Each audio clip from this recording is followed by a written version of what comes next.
So let's get back to what was the original inspiration. So you had a lot of people that helped you and guided you and were mentors to you to help you with your education, and you saw an opportunity. So what was the initial inspiration then was for Guru? Tell us a little bit about that. Yeah, sure. So, when I came back from the army, I didn't speak English for 2 years in the mountain, living in a mountain in Korea. I didn't study for 2 years. So my brain was very like, it's frozen, it's like, oh, wow. And this Columbia kids are so smart. They're like, oh my gosh. And so I was like panicking. So I was like, oh, I need a tutor. I was looking for a tutor, going through a crack list. And it was so hard to find. I was so shocked because there's so many talented and intelligent people in the US, and still the tutoring, it's so difficult to, it's so much inefficient than I thought compared to Korea or other Asian countries. So okay, there's a market that, Uber, I love marketplace connecting people. So at the time I was, I think, too bold. I didn't know, I was ignorant, so I was too overly confident. So I was like, okay, let's build an app. It's Uber for tutors. Oh, it won't be that hard. Definitely a big mistake at the time. I think I should have been much more prepared. I was like, oh yeah, Uber for tutors. Oh, let's do it.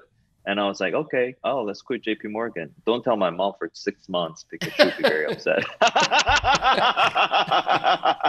My mom loved me working. Of course, she's a Korean mom. She's like, oh, I love you working at JP Morgan. It's a great. We took a picture in the entrance. I'm like, oh, she's very proud. I want you to stay there for many years. And I just, I was like, oh no, this is not where I belong. So that's a yeah. quick aside on that, isn't it? So especially in Asia, it's you're supposed to get a safe job, work there for the rest of your life, retire and die. Is that the sort of more Asian approach to life? You've got to get that safe job, doctor, lawyer, work in an investment bank. Is that true? I mean, I don't want to generalize, but I think, in just my mom's perspective, my father has been an entrepreneur. He's a risk taker. Definitely. He's a Okay. businessman. He's like very, very inspired.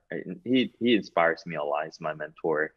And he always took so much risk. And my mom had to live with that. So I mean, she doesn't want to do it again with her own son, Yep. So maybe that's why I don't want to generalize the general public. I think more people are, taking more risk and becoming Mm. entrepreneurs. But definitely my mom was like, oh, I just, don't, just live, don't, too much headache, too much risk.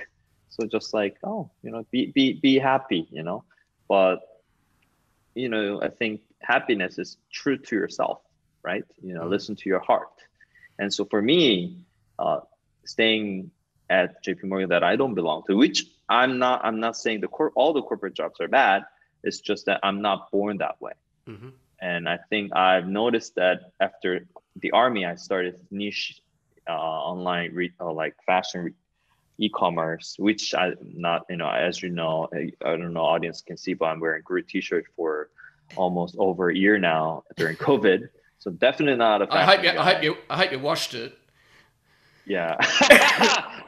Some people ask me that, and I have multiple of Groot t-shirts, so don't worry, But yeah, but I think yeah, you just have to.